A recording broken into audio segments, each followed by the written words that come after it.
രാഹുൽ മാങ്കൂട്ടത്തിലിനെ തടഞ്ഞ് യൂത്ത് കോൺഗ്രസ് പ്രതിനിധികൾ.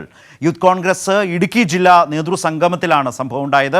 ഉദ്ഘാടന പ്രസംഗം നടത്തി പോകാൻ ഇറങ്ങിയപ്പോഴാണ് രാഹുലിനെ പ്രതിനിധികൾ തടഞ്ഞത്. തങ്ങളെ കൂടി കേട്ടിട്ട് പോയാൽ മതിയെന്ന് പ്രതിനിധികൾ പ്രസിഡന്റിനോട് പറഞ്ഞു. പ്രതിഷേധത്തെ തുടർന്ന് രാഹുലിന് തിരികെ വേദിയിൽ കയറി ഇരിക്കേണ്ടി വന്നു. തുടർന്ന് രൂക്ഷ വിമർശനമാണ് രാഹുലിന് നേരെ പ്രതിനിധികൾ ഉയർത്തിയത്. ആലപ്പുഴയിൽ നടന്ന സംസ്ഥാന ക്യാമ്പിന്റെ തുടർച്ചയായാണ് യൂത്ത് കോൺഗ്രസ് ഇടുക്കി ജില്ലാതല നേതൃസംഗമം തൊടുപുഴയിൽ സംഘടിപ്പിച്ചത്. അവിടെ വെച്ചാണ് രാഹുൽ മാങ്കൂട്ടത്തിലിന് തന്നോടുള്ള പ്രവർത്തകരുടെ പ്രതിഷേധ ചൂട് അറിയേണ്ടതായി വന്നത്.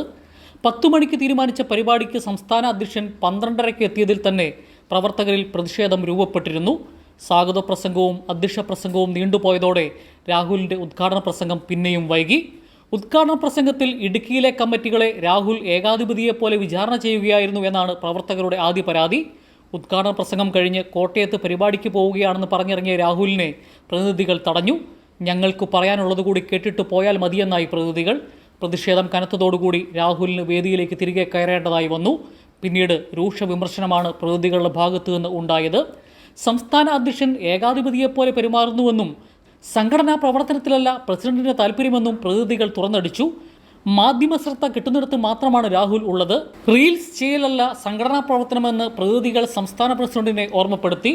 സംസ്ഥാന അധ്യക്ഷൻ ഇടുക്കിയിലേക്ക് തിരിഞ്ഞു നോക്കുന്ന പോലുമില്ല എന്നും നിയോജക മണ്ഡലം കമ്മിറ്റികൾ നൽകിയ പരാതികളിൽ നടപടി ഉണ്ടാവുന്നില്ലെന്നും പ്രതിനിധികൾ പറഞ്ഞു. ഡീൻ കുര്യാക്കോസ് സംസ്ഥാന പ്രസിഡന്റായിരുന്നപ്പോൾ ഇങ്ങനെയായിരുന്നില്ല എന്നാണ് പ്രതിനിധികളുടെ പരാതി. ചോദ്യങ്ങളെ മറുചോദ്യം കൊണ്ട് നേരിടുകയാണ് രാഹുൽ മാങ്കൂട്ടത്തിൽ ചെയ്തത്. ഡീൻ ഇടുക്കിയുടെ ജനപ്രതിനിധി ആയതുകൊണ്ടാണ് ഇടുക്കിയിൽ കൂടുതൽ ശ്രദ്ധിക്കാൻ പറ്റിയതെന്നും ഞാൻ പാലക്കാട് ജനപ്രതിനിധി അല്ലേ എന്നായിരുന്നു മറുചോദ്യം. പിന്നീട് രാഹുലിൻ്റെ സ്വരം ഭീഷണിയുടേതായി.